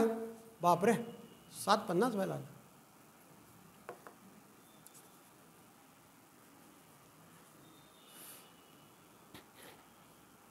एक रामेश्वराच्या वाटेवरती ब्रह्मतीर्थ म्हणून गाव आहे, त्याला बकतीर्थही म्हणतात किंवा ब्रह्मतीर्थ म्हणतात. तिथे एक यज्ञवाहनाचार्य म्हणून मारुतीचे उपासक होते. आवाज करेल तो. उपाजी इकडे येऊन जा, तुम्ही इकडे बसा, इथे वारा लागेल. एक ब्रह्मतीर्थ म्हणून गाव आहे आणि तिथे यज्ञवाहनाचार्य म्हणून एक मारुतीचे उपासक होते. त्यांना मारुतीरायाने स्वप्नात दृष्टांत दिला की तू माझी सप्तधातूची मूर्ती तयार कर. त्या योगाने त्यांनी महादेवावरती, त्या मनातनं संकल्प आल्यापासून महादेवावरती 11 अतिरुद्र केले. आता अतिरुद्र संख्या ही फार मोठी, बरं का, अति मोठी आहे. म्हणजे आधी, आता आमचे वैदिक लोक इथे बसलेले आहेत, आधी सगळ्यात पहिले काय म्हणते, एकादशीच्या आधी 11, म्हणजे 11 चमक 11 नमक, सकृत आवर्तन, मग एकादशनी, मग लघुरुद्र, मग महारुद्र, आणि मल्टिप्लाइड बाय ते म्हणजे ते काय म्हणतात त्याला जॉमेट्रिक प्रोग्रेशनने चालतो. 11 असं करून 11 महारुद्र इक्वल टू 1 अतिरुद्र, असे 11 अतिरुद्र केले. आणि हे करत असताना ती मारुतीची मूर्ती तयार करून घेतली आणि तिची पूजा अर्चा करू लागले. त्या मूर्तीचं वैशिष्ट्य काय होतं किंवा ह्यांच्या मारुती प्रेमाचं वैशिष्ट्य काय होतं की पूजेच्या वेळी, षोडशोपचार पूजेच्या वेळी आवाहन करताना जेव्हा ते डोळे मिटायचे तर ती मूर्ती समोर हातामध्ये यायची. आणि ही मूर्ती आता नंतर काय झालं की यांच्या वृद्धापकाळी यांना थोडासा प्रश्न पडला की आता माझ्यानंतर या मूर्तीचं काय करणार, आता कोण करणार. यांना स्वप्न दृष्टांत झाला की शिरगावून लक्ष्मणाप्पा म्हणून आहे, त्यांना तू मला स्वाधीन कर, ते आता रामेश्वरच्या यात्रेवर निघणार आहेत. ह्यांनी आपल्या मित्रांना, आपल्या शिष्यांना सांगितलं की आता असं असं लक्ष ठेवा तुम्ही, मी आता माझा वृद्धापकाळ आहे, मला सांगता येत नाही कधी माझं निर्याण होईल, तुम्ही ते असे अमुक ग्रस्त येतील, त्यांचं नाव विचारा आणि या मूर्तीला त्यांना स्वाधीन करा. इकडे यांना दृष्टांत झाला की मी अमुक ठिकाणी आहे, तू मला घेऊन जा म्हणून. हे बैलगाडीने निघाले, रामेश्वरच्या मार्गावर होते. एक 10-15 दिवसात, बेटा बोलू नका, ते तिथे आले. आणि आल्यानंतर शिष्यांच्या मनामध्ये विकल्प आला, आपण पूजा करू ना, आपल्याला माहिती तर आहे, आपल्या सद्गुरूंनी आपल्याला सांगितलं आहे ना, कशाला सांगायचं, त्यांना कशाला द्यायची, आपण हे करू. हे आले, त्यांनी विचारलं की मला असं काही भ्रास झालेला आहे, दृष्टांत झाला आहे. नाही, त्यामुळे आमच्या सद्गुरूंनी आम्हाला असं काही सांगितलं नाही, साफ खोटं बोलून गेले. ठीक आहे, मला भास झाला असेल, सरळ व्यक्तिमत्व होतं, शक्यता आहे, भास होतात. नमस्कार केला आणि गेले. आणि गावाच्या बाहेर वेशीवरती एक झाड होतं, तिथे रात्री थांबले बैलगाडीवर. आणि इकडे काय झालं, त्या शिष्यांच्या, प्रमुख शिष्याच्या 12 वाजता, रात्री 12 वाजेनंतर एक माकड येऊन छातीवर बसलं आणि त्याला तो घाबरला. ते मला सकाळच्या पूर्वी तर त्यांच्या लक्ष्मणाप्पांना स्वाधीन नाही केलं तू तर तुझा निर्वंश करून टाकेल म्हणून. घामाघूम झाला हो, सगळे उठवलं, उठा हो, असं झालं. सगळे लोक त्यांनी दिवट्या लावल्या, काय कंदील पेटवले, लाईट वगैरे काय असेल त्यावेळेचं घेतलं आणि शोधत आले. ते तिथे झोपलेले होते. महाराज चला आपण. अरे काय झालं, अरे ठीक आहे मी सकाळी येतो. महाराज आमची सकाळ व्हायची नाही, आपण चला आत्ता. त्या घाबरू नका, मी सकाळी येतो म्हणून. हे सकाळी तिथे आलं, यांनी शुचिरभूत झाले, आंघोळ केली आणि पूजेला बसले. आणि पूजा केल्यानंतर ध्यान केल्याबरोबर ती मूर्ती ह्यांच्याही हातात आली. आणि समर्थ कृपा म्हणायची, मारुतीरायाची कृपाच म्हणायची. ती मूर्ती अजूनही मठामध्ये आहेत. आणि त्याचा एक संकेत आहे की ती घरातनंच तिची पूजा व्हायला पाहिजे. म्हणजे आता 5-7 लोकांचा पुजाऱ्यांचा स्टाफ आहे, पण ती म्हणजे परंपरेने घरातूनच तिची पूजा व्हायला पाहिजे, पुजाऱ्यांच्या हस्ते नव्हे. काही सूतक किंवा काही असं इमर्जन्सी असते तर गोष्ट वेगळी आहे. तर असे तो संकेत आहे. आणि षोडशोपचार पूजेचं विधान आहे त्याच्यामध्ये. पंचामृत मुखासह रुद्र किंवा आता आम्हाला रुद्र येत नाही, आम्ही 16 आवर्तनं करतो. आमच्या मुलांना रुद्र येतात, ते रुद्र आवर्तन करतात वगैरे वगैरे. तर असं ते विधाने ती मूर्ती मिळाली आहे. त्यानंतर ह्या मूर्तीचा इतिहास आहे ना तेवढ्याच लोकांबरोबर खूप पंचक्रोशीत पसरला. आणि हे पुढे रामेश्वराकडे जात असताना तंजावरमध्ये वाटतं, तंजावरला तिथे व्यंकोजी राजे भोसले म्हणजे शिवाजी महाराजांचे सावत्र भाऊ हे तिथे होते. आणि त्यांच्या पिढीतले म्हणजे भीमाजी वगैरे काहीतरी भवानी राजे भोसले हे तिथे होते. आणि यांना तो हा दृष्टांत कळला. त्यांनी त्यांना बोलवून घेतलं आपल्याकडे लक्ष्मणाप्पांना आणि त्यांचा सत्कार केला. सत्कारानंतर कीर्तन रात्री झालं आणि कीर्तनाच्या वेळेला त्यांनी समर्थांची मूर्ती तयार केलेली या लक्ष्मणाप्पांनी पाहिली बरं का. ते काय झालं की आपल्या व्यंकोजी राजेंनी आधी समर्थांचं व्यंकोजी राजेंद्र आणि शिवाजींचं फारसं प्रेम नव्हतं, पण काळांतराने ते प्रेम झालं. मग समर्थांचे गुरु म्हणजे माझे गुरु म्हणून त्यांनी समर्थांनी आग्रह केला. समर्थ रामेश्वरला आले होते तेव्हा महाराज आपण इथे राहा, मी सगळी व्यवस्था करतो. तेव्हा मी एका ठिकाणी राहणार नाही आहे, मी संन्यस्त मनुष्य, मला सारखं फिरायला पाहिजे. तुमच्याकडे सगळं काही वैभव आहे, महाल आहे, सगळं काही माझ्या कामाचं नाही आहे, मी तर जंगलोजंगली फिरणारा मनुष्य आहे. मग आता काय करायचं. मग त्यांनी चित्रकाराकरवी मूर्तिकाराकरवी समर्थांची पाचूची मूर्ती तयार केली. आणि ती मूर्ती त्या समोर ठेवल्यानंतर ह्यांनी ती मूर्ती बघितली आणि साष्टांग नमस्कार घातला आणि चित्रकाराकरवी त्या पाचूच्या मूर्तीचं चित्र करून तयार घेतलं. ते जवळजवळ 250 ते 250 वर्ष या गोष्टीला झाली आहे. ती मूर्ती, ती तस्वीर आजही आपल्या रोजच्या पूजेमध्ये मठामध्ये आहे. तर असं ते झाल्यानंतर आता गंमत अशी की जेव्हा हे करत होतं तेव्हा यांची मथुरेला यांची महाजी शिंद्यांची गाठ पडली आणि महाजी शिंद्यांनी यांचा मोठा सत्कार केला आणि यांना गळ घातला की तुम्ही आता आम्ही ग्वाल्हेरला येतो तर तुम्ही पण ग्वाल्हेरला मठ करा. तर तेव्हा सगळ्या संप्रदायांचा मठ आहे आणि छत्रपतींना जर समर्थ रामदास सज्जनगडावर किंवा साताऱ्यामध्ये आहेत तर आम्हाला समर्थ नको का ग्वाल्हेरमध्ये, आणि तुम्ही यावं म्हणून यांनी विचार केला आणि म्हणाले ठीक आहे मी बघतो. तर संकल्पना या मठाची यांनी केली, पण ह्यांच्या आयुष्यामध्ये ते शक्य होऊ शकलं नाही. आणि मग ह्यांचं जे आता एक आणखीन गंमत सांगतो आपल्याला. काय आता वेळ झालेला आहे आणि अजून मला वाटतं अजून एक 5-7 मिनटं आणि घेतो. 15 मिनटं आहेत बरं. आता ह्यांच्याकडे काय अनेक शिष्य तयार झाले बरं का. उत्तर हिंदुस्थानामध्ये समर्थांनंतर जर समर्थ संप्रदाय जर कोणी जास्त करून विस्तार केला असेल तो या लक्ष्मणाप्पांनी केलेला आहे बरं का. म्हणजे उत्तर हिंदुस्थानातच नाही तर महाराष्ट्रामध्ये कोकणापर्यंत. आपल्याला काही लोकांना आठवत असेल आपण ह्याला गेलो होतो शिवतरगड नाही, गणपतीपुळेजवळ पावस नाही, चिपळूणला गेलो होतो. चिपळूणला सुद्धा यांचा मठ आहे. आणि ग्वाल्हेरची जी परंपरा आहे म्हणजे 8व्या पुरुषांपर्यंत वासुदेव महाराजांपर्यंत रोजचा जय जयकार जसं ग्वाल्हेरमध्ये होतं तसं ते लोक करत आहेत. दुसरं अनेक वैशिष्ट्य असं आहे की ते ब्राह्मण समाजातले नाही आहे, वैश्य समाजातले आहेत. पण त्यांना हे माहिती आहे की लक्ष्मण महाराजांनी मूर्ती आमच्या रामाची स्थापना केली होती आणि आता ती मूर्ती नाही, पण आबा महाराजांचा फोटो त्या मठामध्ये पूजेच्या रामाच्या जवळ ठेवलेला आहे.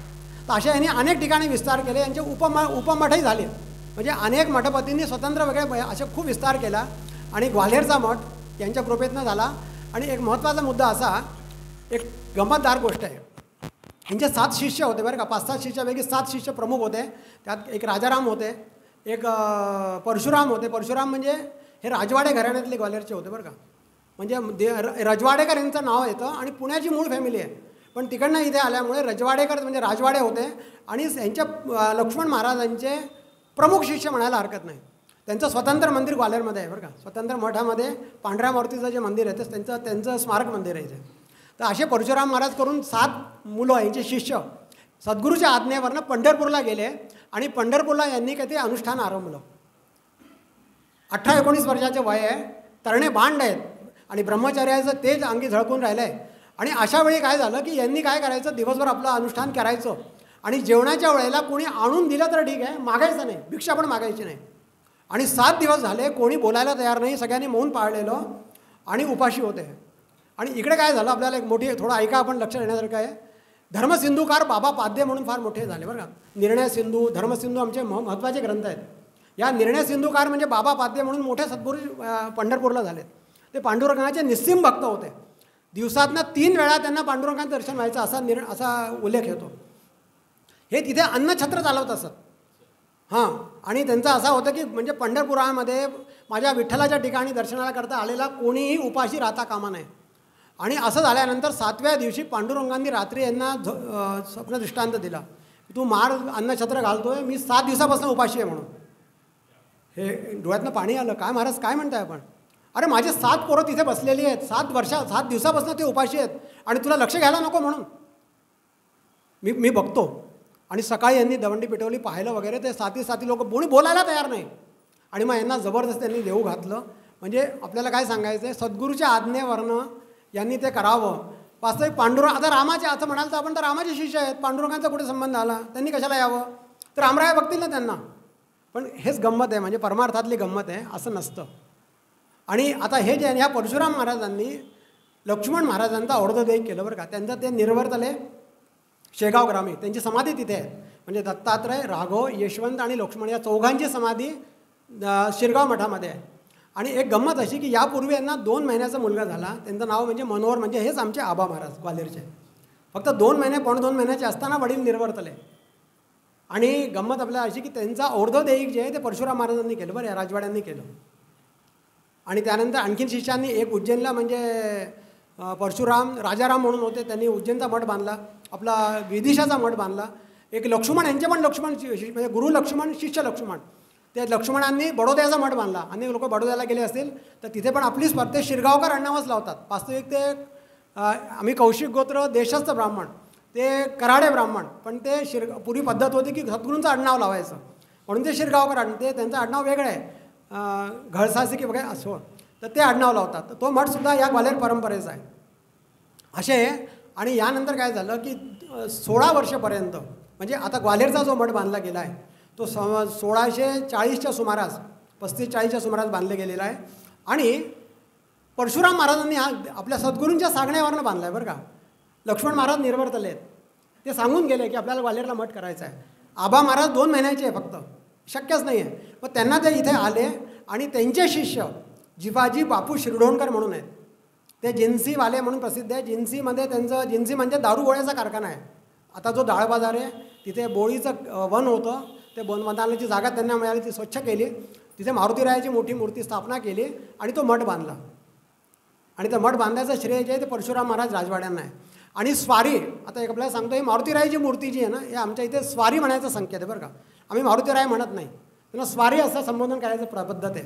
दुसरं असं की ते एक राजदरबाराप्रमाणे पद्धत आहे, म्हणजे ती स्वारी ठेवलेली असताना तर आपण इकडून उचलून तिकडे न्यायची असली तर खडे रो असं म्हणतो. आणि सगळ्यांनी जिथे लोक असतील त्यांनी सगळ्यांनी उभे राहिला आहे, तो मान आहे, आपल्या आराध्य देवतेकरता मान आहे. खडे रो अनंत कोटी ब्रह्मांड नायक राजा धीराज प्रभू रामवर जय जयकार करायचा.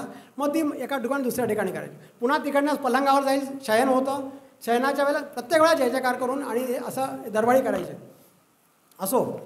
तर तो मठ बांधल्यानंतर आता 16 वर्षापर्यंत ही स्वारी जी आहे ना, ही परशुराम महाराजांच्या जवळ होती बरं का. आणि लहान भावाप्रमाणे त्यांनी यांचं संगोपन केलं. कुणाचं? आबा महाराजांचं केलं. ते आता मोठे झाले, 12, 14, 16 वर्षाचे होत आले. आणि साहजिक आहे की आपण आता स्वारी आपल्याकडे किंवा आपण संगोपन करतोय, गुरुच्या आज्ञेने राहतोय, कुठेतरी सूक्ष्म काहीतरी मनामध्ये भावना असावी, अहंकार असावा. मोठे लोक आहे, अहंकार शब्द म्हणणं मला बरोबर नाही वाटत, पण काहीतरी असावं. आणि आपल्याला आश्चर्य वाटेल, रात्री मारुतीराय म्हणजे स्वारींनी त्यांना दृष्टांत दिला की तुझ्या सद्गुरूंच्या सांगण्यावर, फक्त तुझ्या सद्गुरूंच्या सांगण्यावरती मी 16 वर्ष तुझ्यापाशी होतो. तू याच्या मनोहर किंवा आबा महाराजांच्या वयावर जाऊ नकोस. हा अतिशय श्रेष्ठ अधिकारी पुरुष आहे, तेव्हा तू आता मला त्यांच्याजवळ सुपूर्द कर. ह्यांना वाईट वाटलं एकदम की आपल्याला हे कळू नये, आपण त्याला लहान भावाप्रमाणे ज्या माणसाला, ज्या मुलाला आपण वागवतो आहे त्याचा एवढा मोठा अधिकार आहे, आपल्याला कळू नये. आणि त्यांना उपरती झाली. आणि त्यानंतर त्यांनी हा मठ त्यांना सुपूर्द केला. आणि अयोध्येला जे समर्थ स्थापित मारुती आहे तिथे परशुराम बाबा का मठ म्हणून आहे. काही लोक त्याला आबा महाराज का मठ म्हणतात, काही लोक परशुराम बाबा का मठ म्हणतात. तर तो मठाची तिथे स्थापना केली आणि नागपंचमीच्या दिवशी त्यांनी शैरयूमध्ये जलसमाधी घेतली. हे इथे ग्वाल्हेरला आहे, त्यांचे स्मारक मंदिर आहे, त्यांचे स्मारक म्हणून त्यांना तो ऑनर आहे, म्हणून तिथं तो मठ स्थापना झालेली आहे. आता आबा महाराज म्हणजे काय, हे सुद्धा एक विलक्षण व्यक्तिमत्व आहे बरं का. वेळ आहे ना.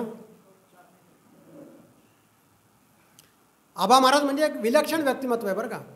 म्हणजे आपल्याला सांगतो, उत्कृष्ट संगीतकार आहेत ते, उत्कृष्ट मुरब्बी राजकारणी आहेत, उत्कृष्ट कीर्तनकार आहेत.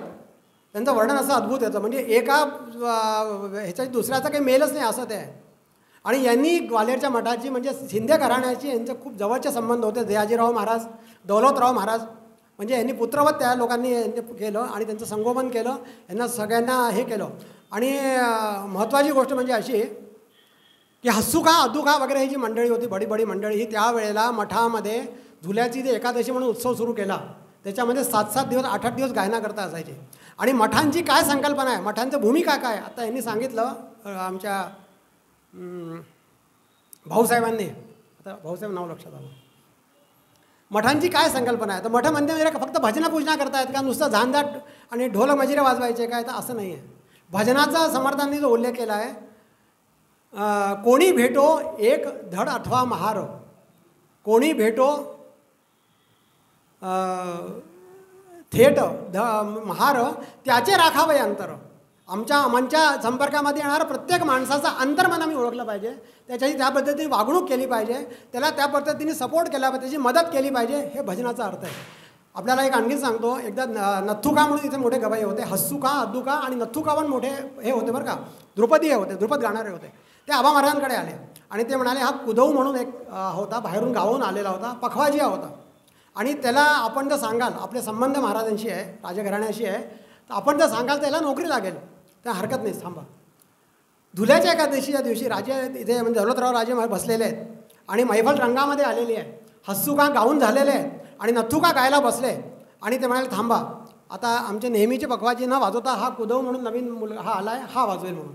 आणि त्यांच्यासमोर त्या कुदवनी वाजवलं आणि राजेश्री खुशच झाले. हो, आपल्या गळ्यातला 40 गोफ्याचा काय याचा तोळ्याचा गोफ काढून त्याच्या अंगावर फेकला आणि त्याला म्हटलं उद्यापासून दरबारात ये म्हणून. मठांची भूमिका काय आहे की लोकांचं समाजकारण समर्थनाची अभिप्रीत आहे. नुसतं आम्ही मोठे आहोत, आम्ही आमचं चांगलं राजकारण, याचा अर्थ नाही की मी माझ्या सोर्सेसचा, माझ्या काय ओळखींचा माझ्याकरता उपयोग करायची गरज नाही आहे, समाजाच्याकरता उपयोग व्हायला पाहिजे. माझी यांची ओळख आहे, ह्यांची ओळख नाही, ह्यांचं काही कारण ह्यांच्याशी आहे, तर मी मध्ये पडून करायला माझं काय जातं आहे, माझं काय जाणार आहे त्यात, मला फक्त शब्दास्त्र टाकायचं आहे. लोकांचं चांगलं व्हावं, लोकांचं भलं व्हावं, हा मठांचा उद्देश आहे. आणि तो आपल्याला अतिशय म्हणजे मी आपल्याला सांगून आता अद्वितीय व्यक्तिमत्व झालेलं आहे आबा महाराजांचं. इथे थांबतो मी आणि एकच फक्त सूचना करतो, समर्थ संप्रदायाचं मुख्य वैशिष्ट्य म्हणजे असं आहे, 1-2 मिनटं मी घेतो बरं का. आज आत्ता ह्या वर्षी RSSला 100 वर्ष झालेली आहेत. आपल्याला कदाचित लोकांना माहीत नसेल, राष्ट्रीय स्वयंसेवक ही संकल्पना कुठून निर्माण झाली आपल्याला माहीत नसेल. डॉक्टर हेडगेवार हे दासबोधावरती डॉक्टर होते ते आणि दासबोधावरती प्रवचन करायचे. आपण सगळे लोक लक्षपूर्वक ऐका बरं का, आणि मी खूप याला ऑथेंटिकली सांगतो आहे. डॉक्टर हेडगेवार हे दासबोधावरची प्रवचनं करत असत. समर्थांच्या महंत आणि मठपदी या ह्याच्यातनं त्यांनी ती आणि काय म्हणतात संघे शक्ती कलियुगे असं पण म्हणतो, समर्थांच्या संकल्पनेत समर्थांच्या मॅनेजमेंटमधूनच त्यांनी ती आयडिया उचलली आहे आणि राष्ट्रीय स्वयंसेवक संघाची स्थापना केलेली आहे. हे मी म्हणत नाही आहे, डॉक्टर मोहनजी भागवत यांचं वाक्य आहे की तुम्ही जर रेशीमबाग, आता रेशीमबाग नाही, आता ते स्थलांतर झालं आहे त्याचं, पण रेशीमबागच्या जर भिंतींना कान लावलं तर तुम्हाला दासबोधांच्या ओव्या ऐकू येतील म्हणून. म्हणजे आज एवढी मोठी संघटना उभी आहे ती समर्थांच्या विचारांवरती, समर्थांच्या प्रेरणेने उभी असं म्हणायला हरकत नाही. तर असं आहे मठान कावे. यानंतर आता त्यानंतर झाले म्हणजे बाळासाहेब महाराज म्हणजे यशवंत लक्ष्मण, या यशवंत महाराजांनी संपूर्ण जे मठाचं साहित्य आहे हे जे मी आपल्याला सांगतो आहे त्यांनी लिहिलेल्या चरित्रावरनं सांगतो आहे. आणि शेवटी म्हणजे बापूसाहेब महाराज म्हणजे आमचे आजोबा आणि त्या परंपरेतले 8वे पुरुष ज्यांच्यापर्यंत समर्थांनी सांगितलं तुझ्या 8 पिढ्यांपर्यंत हे कार्य होईल, ते सद्गुरू वासुदेव महाराज. त्यांनी त्यांचा 1900 म्हणजे साली जन्म झाला, 1982 साली त्यांनी ध्येय ठेवला. परंपरेने ते आमचे सद्गुरू होते, आजोबा पण होते आणि इथपर्यंत ती परंपरा आली. आणि हे क्लास 1 सरदारकी आपल्याला एक आणखी सांगतो गंमत, म्हणजे काय असू शकतं. क्लास 1 सरदारकी त्यांना बहाल केली बरं सिंधियाजींनी. ही काही पिढीच्या चाललेली नाही आहे. त्यांच्यावर कोर्ट ऑफ वॉर्ड्स होतं त्यावेळेला मठावरती आणि ती पाहणी करण्याकरता देवासचे राजे खाशेराव पवार आले, यांना त्यांची नेमणूक झाली की जा पाहून या म्हणून. आणि ते आल्यानंतर ह्यांचं त्यावेळेला अनुष्ठान झालेलं होतं, दाढी वाढलेली होती भस्माचे वगैरे करून, आणि संध्येचं पाणी तुळशीला अर्पण करण्याकरता बाहेर आले. खाशेराव पवार समोरून येत होते, त्यांचं ते इंग्लिश पद्धतीचं राहणं सगळे त्या पद्धतीची ती कॅप गमबूट वगैरे ठाक ठाक करत ते आले आणि एका विशिष्ट ह्याच्यामध्ये ते आले आणि त्यांची नजर झाल्याबरोबर त्यांनी एका सेकंडात हेड खाली काढले आणि वाकून मुजरास केला म्हणून. आणि त्यांनी नंतर मग त्या नोट लावून दिला की मी स्वतः त्या व्यक्तीला भेटून आलेलो आहे.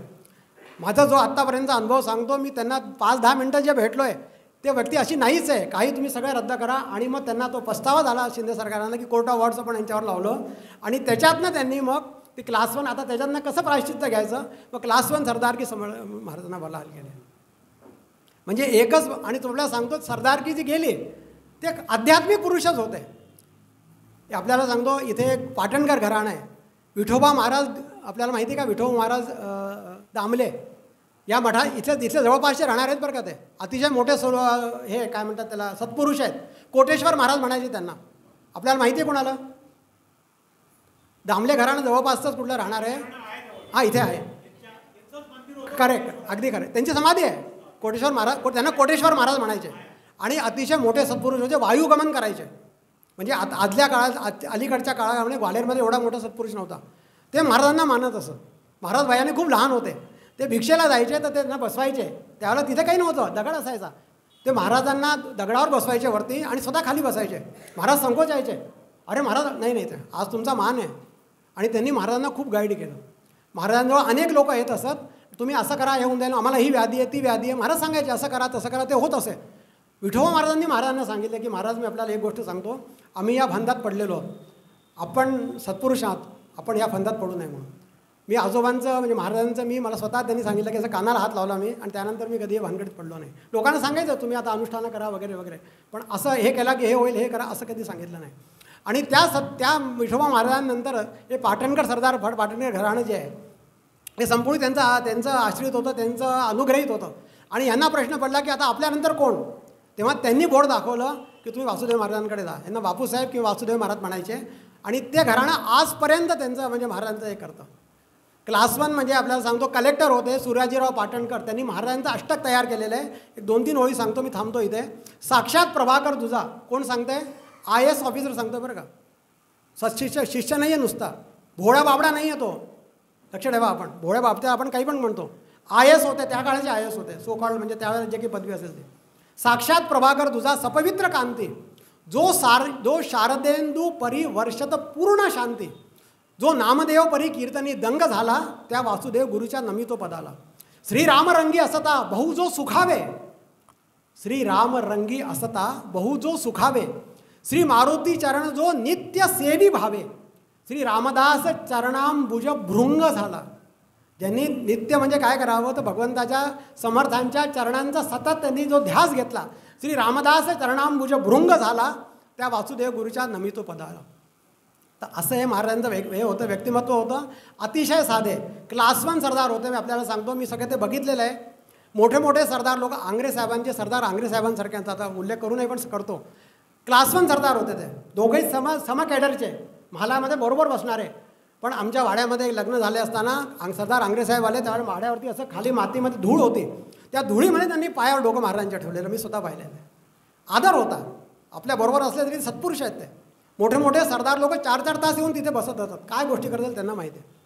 तर असं हे सत्पुरुष होते. त्यांची आपण आता रौप्य शतकोत्सव महोत्सव म्हणत आहेत. त्यांच्या जन्माला म्हणजे ते जर आज असते तर 125 वर्षाचे झाले असते. एक थोडं जाताना 2च मिनटं घेतो. 26 27 28 मठामध्ये त्यांचा आपण आहे ना 1 वर्षापासून 13 कोटी संकल्प सोडलेला आहे त्यांच्या प्रित्यर्थ. तर तो आता आपल्याला सांगायला हर्ष वाटतो की तो कुठल्या कुठे गेला आहे. हो, 13 कोटी केव्हा सोडून गेला आहे. त्याचा आता आपण संकल्पपूर्ती तिथे करणार आहोत आणि स्वाहाकार करणार आहोत. त्याकरता सज्जनगडावरचे भिक्षुक लोक येत आहेत. आपल्या सगळ्यांना मी जाहीर आमंत्रण देतो, सगळ्यांनी तिथे यावं. 26 27 28 26 आणि 27. 26ला रामधून आहे, त्यानंतर 2-2 तास म्हणजे 2-2 कीर्तनं नाट्यमंदिरात होणार आहे. नाट्यमंदिरात कीर्तन झाल्यानंतर 9-9:30 वाजता कार्यक्रम संपेल. प्रसादाची व्यवस्था राहील, कारण आपण घरी येऊन आता माता भगिनींना पुन्हा घरी करावं लागू नये एवढाच उद्देश आहे. आणि 28 तारखेला स्वाहाकार आहे. त्या स्वाहाकारामध्ये सगळ्यांनी आहुती द्यायला अवश्य यावं आणि महाप्रसाद पण राहील. त्यानंतर 9, 10, 11, 12 नोव्हेंबर म्हणजे 12 तारखेला गोविंद गिरी स्वामींना आपल्या तारीख दिलेली आहे. त्यांचं 1.25 ते 1.5 तास तिथे प्रवचन होणार आहे. ते आता मठात किंवा नाट्यमंदिरात होईल. हा कार्यक्रम अशा पद्धतीचा आहे.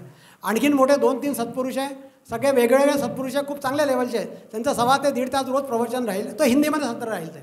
तर असा हा कार्यक्रम आहे. आपण सर्व लोकांनी यावं. मला पुन्हा इथे उभे राहण्याचं आपण जो आम्हाला संधी दिली, मी थोडंसं अतिक्रमण केले वेळेचं मला क्षमा करा. विषय खूप मोठा होता आणि मला जी संधी दिली त्याकरता मी पुन्हा आपल्या सगळ्यांचे आभार मानतो. जे आजचे प्रायोजक आहेत त्यांचे पण आभार मानतो, कारण ते नसते तर कदाचित मला इथं उभं राहायला मिळालं नसतं. त्या प्रायोजकांचे पण आभार.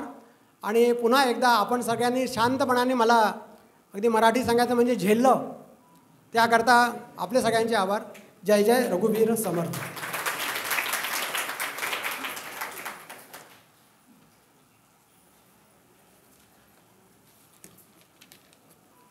इतक्या मोठ्या ऐतिहासिक परंपरेनंतर मी काही बोललं ते बरोबर वाटणार नाही. शरद व्याख्यानमाला आहे, फक्त त्याचं आम्ही एक बोधवाक्य म्हणतो, मराठी वाचा, मराठी शिका, मराठी वाढवा आणि मराठी जगा. आम्ही आपल्या घरात मराठीने बोलणार तर अभिजात मराठी भाषेचा दर्जा मिळालेल्या भाषेचा काही अर्थ नाही. 7 दिवसाच्या व्याख्यानमालेच्या अहवालकरता मी आमच्या आदरणीय कुंदाताई डॉक्टर सौ उमाताई कंपूवाल्यांना आमंत्रित करतो.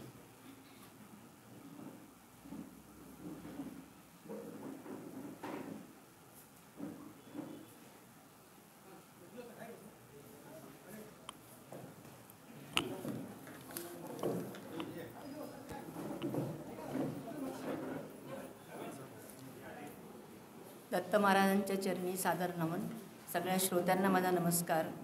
आत्ताच आपण एवढ्या ओजस्वी वाणीत मठाची परंपरा आपल्यासमोर सादर केली आहे, ऐकली आहे आपण. आता मी 7 दिवस जी व्याख्यानमाला झाली त्याचे थोडक्यात स्वरूप आपल्यासमोर ठेवते. पुण्याच्या वसंत उत्सवाप्रमाणे ग्वाल्हेरला माला सुरू करावी या विचारांनी 1931 साली कैलासवासी डॉक्टर दिवेकर आणि तेव्हाचे त्यांचे सहकारी मिळून त्यांनी ग्वाल्हेरला शरद व्याख्यानमाला सुरू केली. हे या व्याख्यानमालेचे 94वे वर्ष आहे. या मंचावर मराठीचे अनेक विद्वज्जन आपली उपस्थिती लावून गेले. त्याच परंपरेत यावर्षी ही व्याख्यानमाला संपन्न झाली. 4 ऑक्टोबरपासून सुरू झालेली व्याख्यानमाला 10 ऑक्टोबरपर्यंत चालली. सत्राची सुरुवात दिनांक 4/10/2025 शनिवारपासून झाली. वक्ता होते श्री जयराम पुरंदरे. त्यांचा विषय होता श्री राम रक्षा कवच आणि स्तोत्रमंत्र. या व्याख्यानाचे प्रायोजक होते सुरेंद्र शिहुरकर, मोहन शावरीकर आणि शरद सोमणी.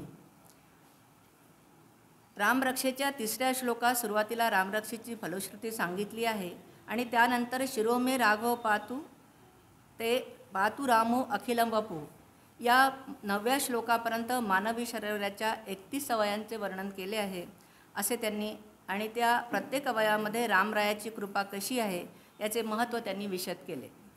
आपल्या प्रभावी वक्तृत्वाने विविध उदाहरणं देऊन त्यांनी श्रोत्यांसमोर आपला विषय मांडला. दिनांक 5/10/2025 लहान मुलांकरता शुभम करोतीचे आयोजन केले होते. याचे प्रायोजक होते श्री आनंद बोकील आणि दत्तात्रय धर्माधिकारी.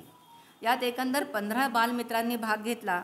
पहिला वयोगट 4 ते 7 पर्यंतचा होता. यात भीमरूपी आणि मनाचे श्लोक, आणि दुसरा वयोगट 7 ते 12 पर्यंत होता.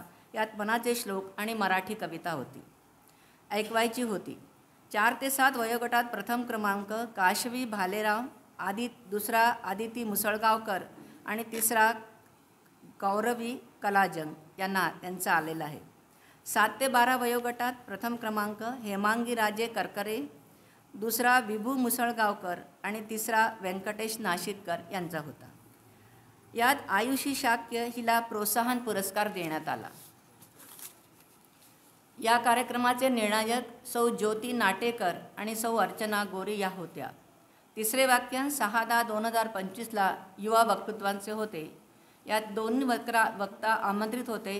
कुमारी सायली रांगणेकर, तिचा विषय होता फार्मसी दुकानाच्या चौकटी पलीकडचे जग. दुसरा वक्ता डॉक्टर कुमारी रोहिणी रहाळकर यांचा होता, पण त्या काही आपल्या अडचणींमुळे कार्यक्रमाला येऊ शकल्या नाहीत. या कार्यक्रमाचे प्रायोजक होते श्रीमती हर्षा जोशी आणि प्रमोद गजेंद्र गडकर. सायली रांगणेकर हिने औषधाच्या निर्मितीपासून ते आपल्यापर्यंत पोचणाऱ्या औषधाचा प्रवास कसा असतो याचे विस्तृत विवेचन केले. आपल्या व्याख्यानातून त्यांनी श्रोत्यांसमोर मांडले. किती परिश्रम करून औषध निर्मिती होते आणि याची माहिती दिली. फार्मसी या विषयाकडे नव्या पिढीने वळावे, तेही करिअरच्या दृष्टीने उपयुक्त आहे असेही त्या म्हणाल्या. त्यांचे हे अभ्यासपूर्ण व्याख्यान श्रोत्यांना नक्कीच आवडले असेल. त्यानंतर दिनांक 7/10/2025 मंचावर कवी संमेलन सादर झाले. हे स्थानिक कवींचे संमेलन होते. याचे प्रायोजक सुश्री कुंदा जोगळेकर आणि हर्षा जोशी या होत्या. काव्यसंमेलनात मुख्य कवी म्हणून ग्वाल्हेरचे ज्येष्ठ छंदबद्ध रचना लिहिणारे कवी श्री हरी धारकर लाभले होते.